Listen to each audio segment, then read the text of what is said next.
Welcome back to your favorite fitness podcast, the Naked and Truth podcast. It is your host, Sari D, and I am back today with a very special guest that you guys have heard before.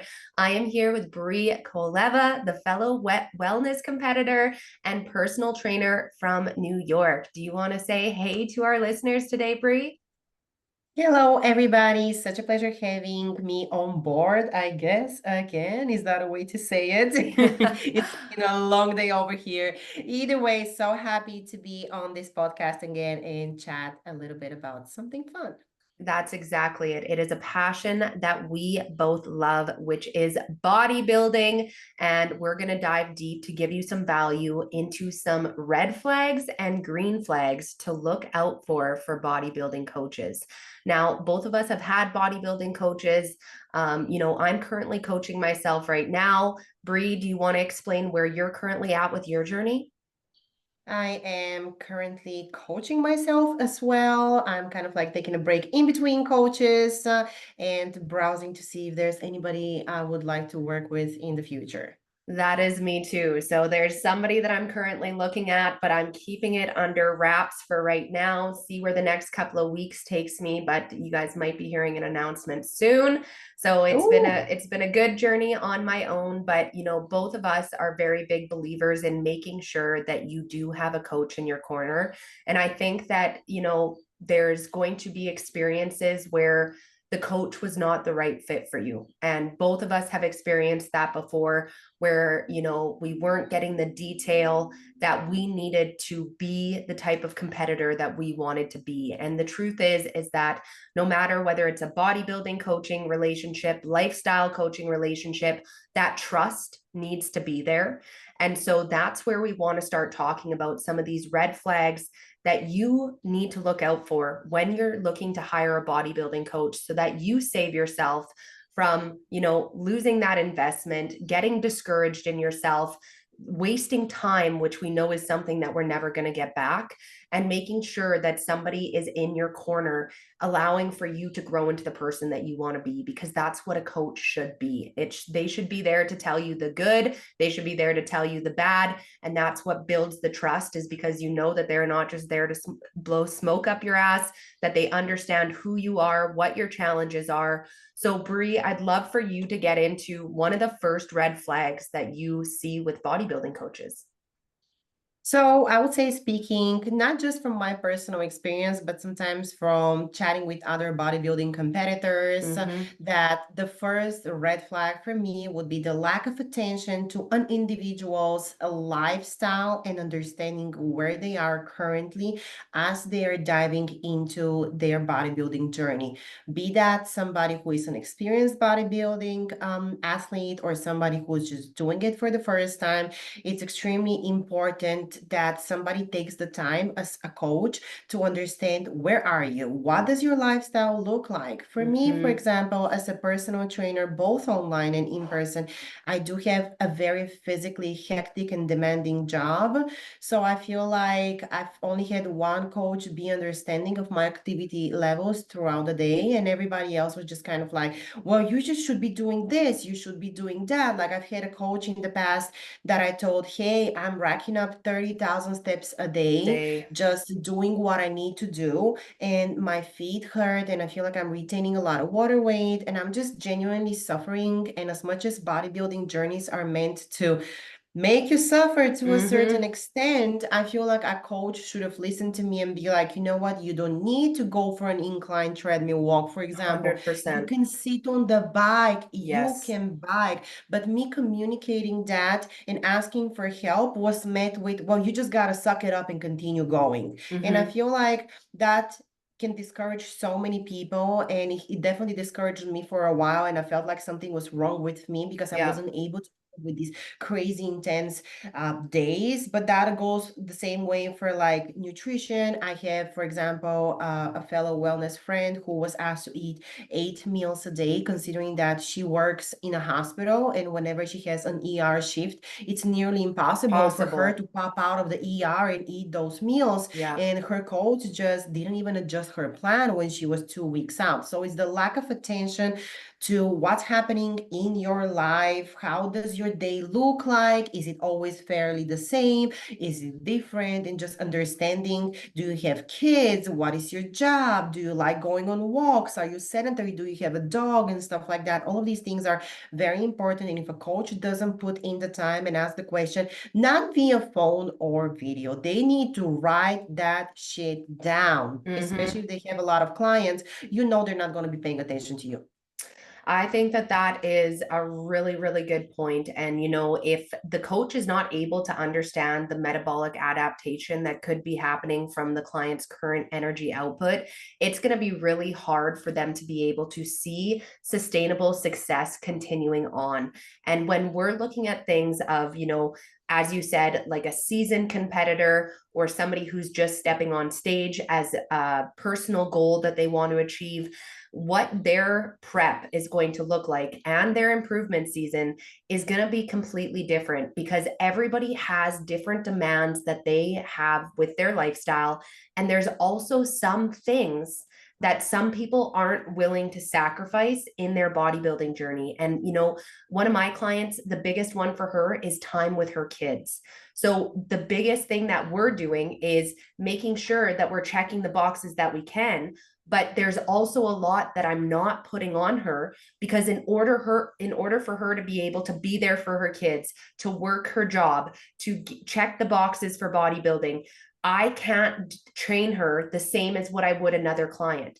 There's things that I need to understand that, her stepping on stage, and I actually just explained this the other day, but her stepping on stage and somebody else taking a first place win, but they sacrificed all the time with their kid over the last like 90 days or more, and they took that first place. I asked her, would that girl actually be winning to you? Because your children matter so much to you. Like, does getting a third place sound like you're actually winning because you still got the time to be able to be there for your Mm-hmm. kids and the hours that you needed to, the flexibility that you needed to? And I think that we all have a different idea of what winning in life really looks like and what a good prep looks like. And that comes down to the coach really understanding the individual's why, the individual's real purpose in bodybuilding. And maybe that purpose in bodybuilding is being able to be the best competitor that they can be while still trying to Mm-hmm. be the best mom that they can be. Whereas, some other people, it's like they push their kids off to the other partner or whatever it is that they have, and they dedicate like laser focus, like this is the only thing that I care about from morning till night, right? And I think it's really important for you to understand so that the journey is enjoyable, because not everybody's stepping on stage to become an Olympian, right? And Not everyone. if you can still train really hard and have other priorities in your life, but if your coach doesn't understand of what that level of importance is, it's not going to be something that's enjoyable for you, and chances of you being able to step on the stage again is probably going to be slim to none, right? If it's Yep. not a good Yep. experience for you. And if your coach isn't understanding that lifestyle aspect, whether it's the programming side of that metabolic adaptation that I was talking about, making sure that they understand where your weaknesses have been in the past, so that if something comes up in prep, like maybe it's at a certain time of your cycle, you've always been known to binge on certain foods, or that's when your sweet tooth comes through, and for the last however many years you haven't given up chocolate during that time. So we know going into this that maybe that's a week that we really need to keep an eye on, that we know that we need to pull back a little bit on that energy output just to make it sustainable, so that you're not falling into those old habits. But without that knowledge Mm-hmm. they're not going to be able to coach you with that type of understanding, right? Yep. Absolutely. Absolutely. So when we're looking at that as the red flag, what would you say Mm-hmm. people should be looking for as a green flag in that regard? I would say great coaching green flag would be Reaching out to a bodybuilding coach and them asking you to do an off season together. Mm-hmm. Why? An off season is a stress-free time in which your coach has all the possibilities to get to learn your habits, good or bad, to get to learn your lifestyle under many different situations, to also make sure that you do indeed carry enough muscle mass. I see Mm-hmm. too many people who think, what does it take? I'm just going to diet for like 8 weeks and then I'm going to step on stage. No, honey, it's not about getting lean. It's about, do you, once we strip all the fat, do you have the shapes underneath? Mm-hmm. Because I need to make sure that you have enough muscle mass to be able to take you to the other side of this prep without completely ruining your health. So the biggest Mm-hmm. green flag would be making sure that your coach, when you reach out to them, wants to do an off season together. Even Yeah. if you're a seasoned athlete and that coach says, you know what, that's great. How about we do just 2 regular months together and then we can dive into prep. It doesn't need to be a year. It doesn't need to be anything crazy, but just let me understand a little more about how About your your body's body. functioning. Yes. Absolutely. I think that that's such a really good point to make, especially for the fact that, you might have this, like, let's just say you're brand new to bodybuilding. You already have a show picked out in your mind. Now you're going and picking out the coach. Like, a good coach is going to be truthful to you and they're going to tell you that maybe that show isn't the right show for us to get started with. Or if it is, let's just see how you stand up on stage so that we can see where we need to come in that much stronger, and for you to simply get the practice, for you to even see if it's something that you like. Prep itself is so different than hitting the stage, right? And some people think that they love one thing more than another, and the truth is that you got to love both, right? And Mm-hmm. obviously the improvement season too. But a coach being able to be trustworthy that way, of saying, hey, we might need some extra time to be able to bring your best package. Or, hey, this is your first real season of bodybuilding. You haven't been training like a competitor for the last 10, 15, 20 years. It's going to take time for you to look like you are a true competitor, especially when we're looking on the natural side of things, because I think so many people see enhanced athletes and you see this like literally 8 to 10 week transformation. They go from, no real defined lines to all of a sudden just monsters. And they're thinking, like, well, I'm going to be able to do that. That's going to take some years to be able to put forth that density. And it's one of those things where we can't have a comparison game of, I want to look like this person. It's great to have inspiration, but I'm actually dropping a post on this today that a lot of the time, what we admire in other people are our weak spots. So, for example, I love sexy, strong legs, but it has taken me so long to get my legs to a point where I really wanted them to be. They don't look like anybody else's, but they're at a point now where I'm so proud of what they look like. But for the longest time, they were my weakest spot. There was lots of areas on them that I could use improvement. And so just make sure that when you're choosing this journey, that you can see a bigger picture than, hey, I want to look like this person when I hit the stage. And the right coach is going to communicate to you what that timeline is going to look like for hitting the stage, having some improvement slash off season time, really getting to know your body, right? Yep. Correct. Indeed. Beautiful. So with that, let's talk about what the second Mm-hmm. red flag is. What is one that you feel like you come across? So second red flag would be poor or infrequent communication from the coach. Mm, Of course, from the competitor as well, but right now we're focused on mm, strictly speaking coach perspective. So I would say a red flag would be you reaching out to your coach and them taking 4 to 5 days to respond to you. Now, mm, I don't care if you are in off season or if you are offering improvement, however you want to call it, or if you're actively competing right now.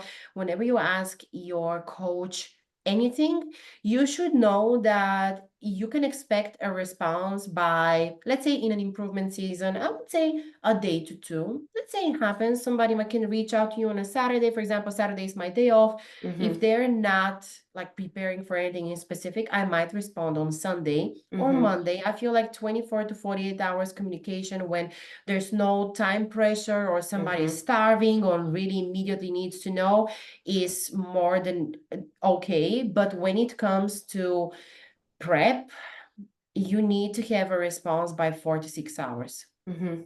I don't care. I don't care. There have been times where I've reached out to my coach and I need to know something for today. Hey, I ran out of tilapia. I have tuna. I'm short on time. I have an 8 hour day today. What can I do if I don't have the tilapia? Now, I need my coach to respond to me unless they've provided anything ahead of time, like a guide that can help me and I can use. So, for example, some coaches could provide you with like a swap of protein. So, let's say if you're not eating your 4 ounces of tilapia with rice, you can also do 3 ounces of this or whatever it is. If Absolutely. I have these tools available to me, I need you to respond to me. So whenever seeking a bodybuilding coach, it's truly important that a competitor, seasoned or future competitor, needs to ask such coach, hey, what is your communication time frame looking like in prep and also in the improvement season? Let's say I have an issue. When can I expect a response for you? When I'm preparing for a show and whenever I'm having my improvement season, what am I Mm-hmm. looking at here? Well, and I think too, like when we're looking at the green flag side of it, that coach should be the one that's leading that communication, making sure right from when that client is signing on the agreement standpoint, that it's clear when that coach is going to be communicating. What we need to understand is that agreements are there not just for the person who's giving the agreement, but also the person who's receiving the agreement, because that agreement is the mutual bond between the two of you of what that person is asking from you, aka your coach, and what that coach is going to be giving you. Okay, so it defines expectations on both sides. So I think a green flag is having a coach make that clear from the very beginning of what their communication is going to look like. I also think that it's really important that when it comes to any type of check-in, that there is no delay on the check-in period. It doesn't matter if it's improvement season, doesn't matter if it's prep season. If your coach is not going to be able to do a check-in, they must communicate with you. And that is something that you would never see from Brie or I in regards to how we train our clients. We do not skip check-ins, even though it's in our agreements that we are not required to check in with our clients who are not checking in. We still check in with those clients too. Okay. We So, sure do. What you know, have you been up to? I didn't hear from you last week. 100%. But what I think a lot of people don't understand, but some people do understand because they've been in that situation where they've hired a coach and it's just such a lack of communication. You never know when you're going to hear from them. I have heard horror stories of what some that you would expect to be very professional, very well known coaches are not great in regards to how they're communicating, in whether that's just the timeline or whether that's the detail. Like your coach should never do a check-in of saying, hey, how's it going? And that's the only level of check-in that Yeah. they're doing. If it's just your body stats and some photos and they're just saying, oh, looks good, how's everything going, and they're giving you no real detail there, that is a red fucking flag. Make sure you run, because there is no detail in that communication of where you are currently and really diving deep into what happened over that past week since your last check-in, because that's that time to self-assess, that time to reflect is so important, whether you are a competitor or a lifestyle client.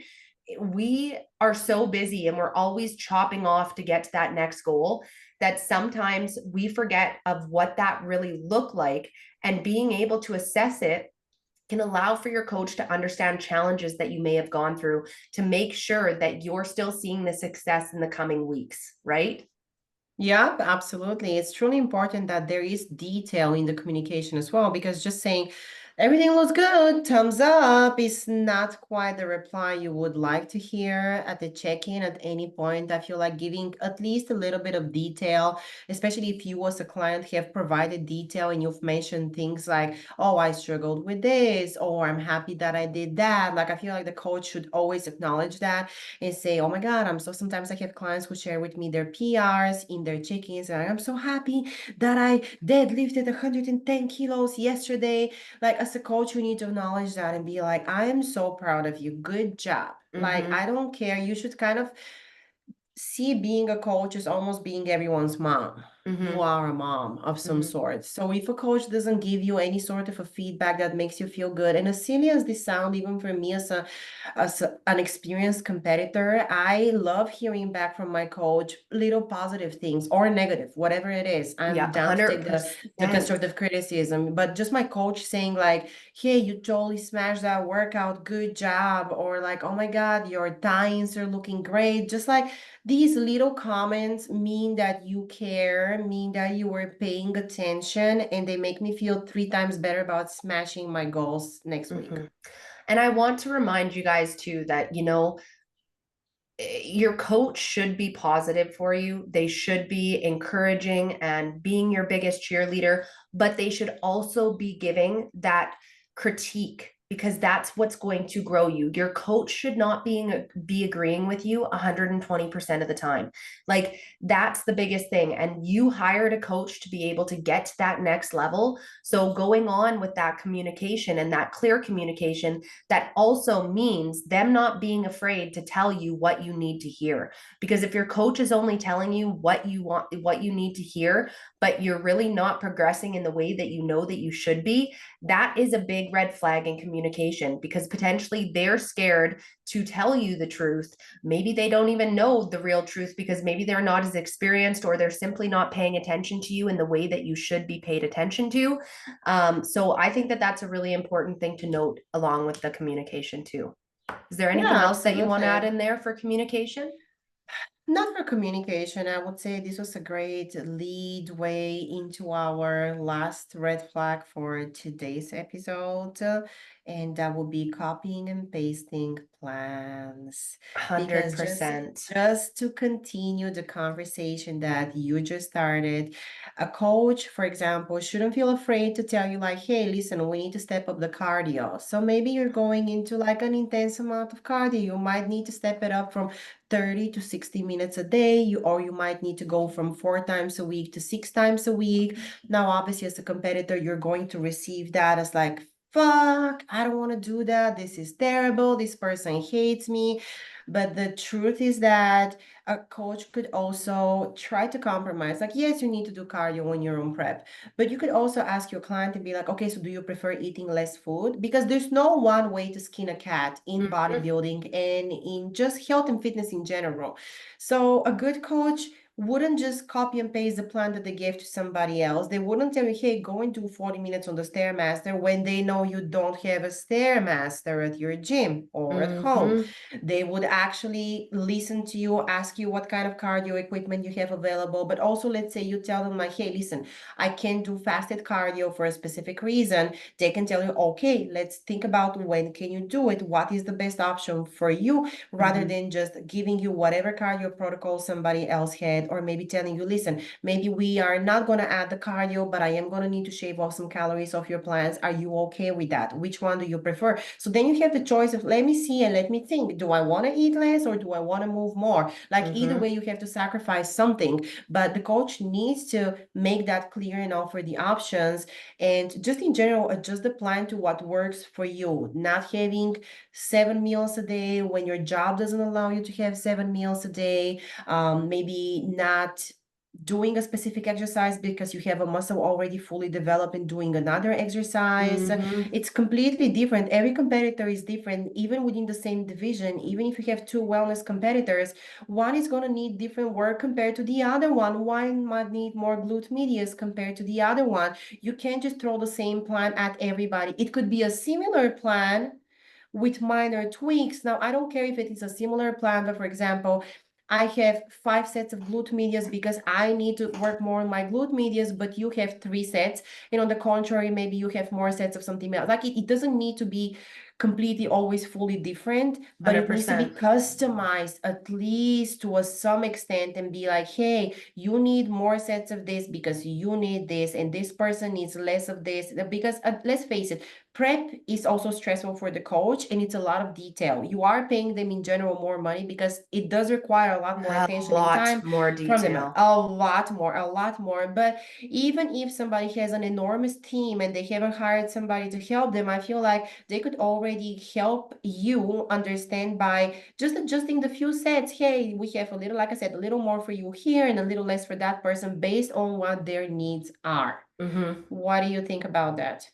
I think that you nailed it. And it really goes into the other things that we've talked about as well, too, because when things aren't being customized, there's going to be a lack of attention to what's going on in that client's lifestyle. There's going to be a lack of communication because they're obviously not communicating to get the right details to create that customized plan. And I think that the other part too is that, prep is one of those things where you really got to take it day by day, right? Like your coach will not be able to give you the game plan a week in advance if they are really paying attention to how your body's responding day by day, because depending on the different amount of stressors that you get hit with outside of your prep plan is going to depend on what that game plan is going to look like. You might need some extra recovery. You might need a full rest day where we're focusing on an early bedtime. Like you look at Bree with the amount of steps that she gets in a day. I love using step targets for people who do not get high amounts of step counts in, but there's only so many steps that a person can get in a day without you starting to risk injury. And that's what Bree's trying to explain early on in the episode of, like an incline walk is not going to be strategic for her when she's completing a day of 30,000 steps. Like that's not a smart way to get energy output. So, and especially for the fact of, her body is adapting to what she does as a daily stimulus, right? So what Yeah. she's lifting for weights to put on to the client's machines and things like that, the number of steps that she's getting in. And you need to be able to break through on that to still allow for her to see extra energy output. So whether you're bringing her down in food, whether it is that you're finding different ways to export the calories, but the truth is that you're not going to know what that's going to be unless you are customizing that, looking at the detail of communication and really seeing, because sometimes things change in life too. Maybe she's going to have a week where she has a lot less energy output because maybe everybody's on vacation that she's training. So maybe she's Absolutely. going from a point where she's 30,000 steps and now maybe she'd be about roughly 8,000 steps. Her Mm-hmm. being able to communicate that with her coach is what's going to allow for her coach to make the adjustments to still have things flow seamlessly for her, right? And so that Yeah. customization is so important, which comes in turn with that communication and that attention to detail on what that individual needs, because everybody's journey is authentic to them. It truly is. It truly is. No prep is always going to be the same. Even as an experienced athlete, we already know it. Whoever is tuning in might not be aware of this, but when I did my first prep season, somebody experienced, and I wish I could remember because it was such a great advice that I want to thank them every day I think about that. Somebody Yeah. told me that every single prep is going to feel different, but your first prep is going to be the most brutal and difficult one.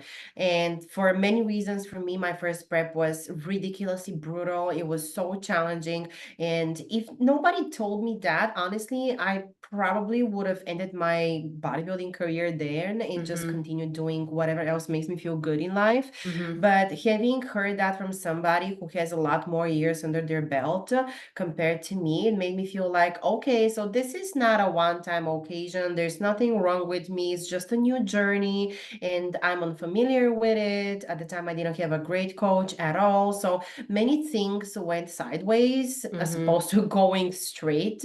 So that comment helped me a lot in just knowing that, hey, one time it might be brutal, one time it might be a breeze, one time it might feel like it's okay, I'm just barely surviving. Kind of makes you feel a little bit better as you're going about your seasons. And Hmm. having that coach that listens to you, takes the time to develop a relationship with you, and And just learn your genuinely body. cares. Hmm. Yes, learn your body and just care, because outside of being a competitor, you're also a human being with Yeah. emotions, with goals, with things you want to do with your family. Like a coach needs to also understand when they need to push on the pedal and kind of push you more, but also when they need to back Pull off. I'm off. really grateful that I've had coaches who have really pulled off right after a show and like allowed me those 3, 4 days of like, just live your life, whatever, eat some good food, enjoy some time outside of the gym Totally. and stuff like that. Like it gave me a few days to kind of like get it together, because you do come to a point frequently where you hate being on prep because Hmm. you've done it, you're tired, and you just want to do something different and you kind of want to rebel against that. Hmm. But at the same time, coach needs to understand that, hey, I'm gonna step to the side for a brief moment, but then I'll come back, because I know that it's so easy to lose sight of your goals and get Sorry. it's Scared me okay. so bad. I'm like, It's Sunny, okay. not today, not today. Sunny, this is not the moment. That's It's why I his have. birthday today, even. Oh, So happy birthday, thanks. Sunny. He turned 5. Come here, dude. It's okay. I know it's a Oh. tough moment. You must have heard something. Oh, he must Uh, have heard something. That's why I have the boy in the other room and I'm I actually know. taking my man's office. Oh, nice. I love it. So, no, Yeah. but you're completely right with everything that you're saying there. And I really, when it comes to understanding that your coach should teach you how to be a competitor, but also make sure that you understand that you're not just a competitor. There's like competing is not what solely defines your life. And when you get into a deep prep, all of a sudden bodybuilding becomes your whole life and you have a hard time identifying Yes. yourself and understanding who you really are, but there's so many facets to you that really do allow for you to be you, and you can be a bodybuilder but you can still be Brie. You know what I mean? It's the same thing with our career. Like, we are passionate about our careers, but we aren't just our career, right? And I think that Exactly. the right coach is going to teach you the balance and what that looks like in your life. Like you said, enjoying those 4 days off, making sure that they're preparing you for what that moment after show is going to be like. That, if this was easy, everybody would be a bodybuilder, but there's a reason why less than 1% of the population does it, right? Absolutely. I don't even know what the percentage is, but definitely not a lot of people. No, it's really not. And so, well, and the other part is too, the reason why the percentage is so low is it's one of the most expensive sports. So, with the least amount of recognition and the least amount of No money payback that you're prizes. going exactly that you're going to get back from it, it's really hard to make it as a bodybuilder that's actually paid for your profession. We do it out of the love of the sport, but it takes a very privileged person financially to be able to do something like this because it's thousands of dollars each season, right? Each season, exactly, exactly. But for somebody who is dedicated to their health and fitness already, I feel like it's not such a huge step to take on. If you already have a coach and you're a lifestyle client and you're doing well and you're more and more in tune with your body, you have somebody that you've developed a relationship with, and they also maybe happen to be a bodybuilding coach like you are, like Yeah. I am as well. It's easy to say, like, you know what, I'm gonna try it for this one time because at least I've eliminated the issue of finding somebody reliable who knows me and my body to take me on this journey. So in that case, I always encourage people to give it a try for one time. Yeah. It's fun for one time. It's really fun. And then you might absolutely hate it and never do it again, but it's something you've done and you've accomplished. And it's Exactly. also going to change your physique in a way that nothing else will. I tell this to clients all the time. I know it's a humongous sacrifice, but you do it one time, your physique is going to change for the best with the right Mm-hmm. coach, of course, like you and I. It's gonna change for the best. And unless you completely let go right after the show, which hopefully you don't, because we would never allow that to a client unless they decide to stop working with us, which would make me so sad because I know that's when you need me the most. Most. sadly you can't force somebody to continue staying focused on their goals, so Mhm. whatever. In that case, I just always highly encourage it. It is an expensive sport, but if you kind of like space out the purchases, like one of my girls, I'm telling her, let's purchase your heels now, although we're competing next year. You're still gonna need the heels, and they're also cute. You can wear them since they're clear. You can literally wear them with every other outfit you're wearing anyways. Mhm. Let's purchase that posing suit, or just use a bikini. Let's little by little start looking at other suits that we can, just kind of like, let's pick up some makeup skills also. Maybe you don't want to invest the money in a makeup artist because Mhm. you don't have that. Let's take every single opportunity you're going out to do your makeup and see how you feel about that. You're not again preparing for Olympia. You can save up some money and make the journey a little less expensive. And the other part is too, is like Bree's saying, like invest in these things earlier. And where I would recommend is the last thing that you should be purchasing is your show registration and the Yes. membership for the alliance that you're in. Yes. Because the truth is that anything can happen. And as much as you have that projected show date, that's great, but shit can happen. And if you've already prepaid for this stuff, there is no refund. So that is one of the last things that you can actually end up purchasing, and spend your time in the prior or in the earlier months being able to purchase the things that Brie mentioned, right? Like your shoes, or Breaking down working the on your expenses. exactly to make it more attainable. So I think that we've provided a lot of great value in this regard, Absolutely. talking about bodybuilding coaches and what you really need to look for to watch out for red flags, but to also look for in green flags. Okay. So, to sum this up, more than anything, your coach should be paying attention to you, recognizing that your journey is individual to you, that they need to be looking at your lifestyle, they need to be understanding your body, they need to be clear in their communication of what that all really means and how that ties into your customized training plan. If you are on a team with other people and you all are on the same amount of food and you all have the same training plan, and that is a big red flag. So make sure that if you're paying a coach a substantial amount of money to be able to be invested in you, that they are showcasing that they're invested in you with the details that we've provided here. Is there anything else that you'd like to add in, Brie? No, nothing else. I feel like we summed up a lot of valid points, and hopefully, everybody who tuned in found this episode helpful. And if they Absolutely. find themselves needing coaches that are going to be their best friends in their corner, giving them the truth about bodybuilding, they already know where to find us. Absolutely. So, do you want to just drop your Instagram for anybody who's new on this episode? Yes, everybody who would like to connect with me, they can find me on Instagram and YouTube at Brianna_Koleva_wellness. Love it. So make sure you guys go and check out her journey. It is absolutely mind blowing. She provides such good inspiration. And you guys know that you can go and check me out at authentically.fit.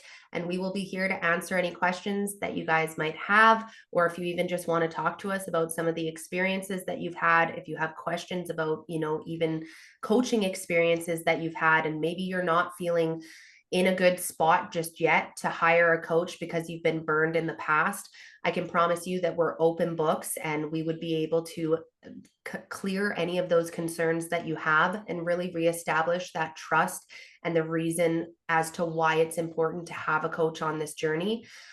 So I just want to thank you guys for tuning into this episode. I hope you got a lot of value, and I will catch you on the next one.